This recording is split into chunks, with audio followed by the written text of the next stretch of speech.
ताडोबा अंधारी व्याघ्र प्रकल्प परिसरातील प्रस्तावित लोहार डोंगरी लोह खनिज खाण प्रकल्पाविरोधात नागरिकांचा आवाज आता अधिक तीव्र होताना दिसत आहे।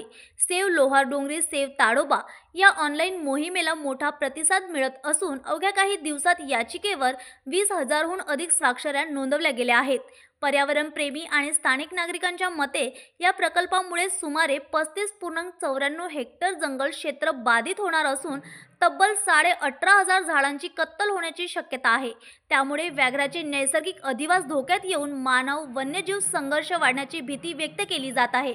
या दरम्यान इकोप्रोच संस्थेचे संस्थापक अध्यक्ष बंडू धोत्रे यांनी हा प्रकल्प व्याघ्र संवर्धनासाठी धोकादायक असल्याचे सांगत सरकारने तातडीने तो रद्द करावा अशी मागणी केली आहे। नागरिकांनी ऑनलाईन याचिकेद्वारे आपला विरोध नोंदवावा असे आवाहनही करण्यात आले आहे। खरं तर चंद्रपूर जिल्हा हा वाघांचा जिल्हा म्हणून ओळखला जातो, परंतु अलीकडे चंद्रपूर जिल्ह्याची जी ओळख होत आहे, सर्वाधिक वाघ मानव संघर्ष असलेला जिल्हा म्हणून चंद्रपूर जिल्ह्याची ओळख होत आहे।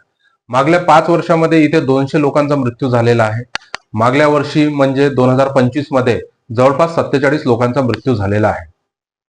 आता हे जे काही मानव वन्यप्राणी संघर्ष किंवा वाघ मानव संघर्ष वाढण्यामागचं जे कारण आहे, कारण की 2 दशकाच्या पूर्वी या ठिकाणी जो गोसेखुर्दचा उजवा कालवा आला, त्याच्यामुळे चंद्रपूर जिल्ह्यातलं जंगल 2 भागात विभागलं गेलं आणि विखंडित झाल्यामुळे वाघांचे जे भ्रमणमार्ग आहे त्यामुळे ब्रह्मपुरी भागामध्ये मोठ्या प्रमाणात मानव वन्यप्राणी संघर्ष उभा राहिलेला आहे।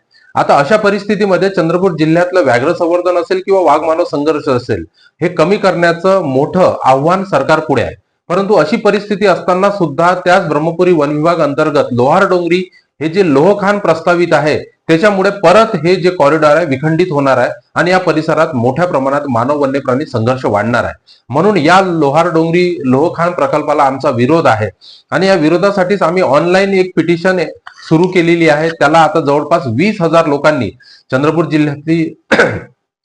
जिल्ह्यातील असेल, महाराष्ट्रातील असेल आणि देशभरातील लोकांनी यामध्ये स्वाक्षरी करून आपला विरोध दर्शविलेला आहे।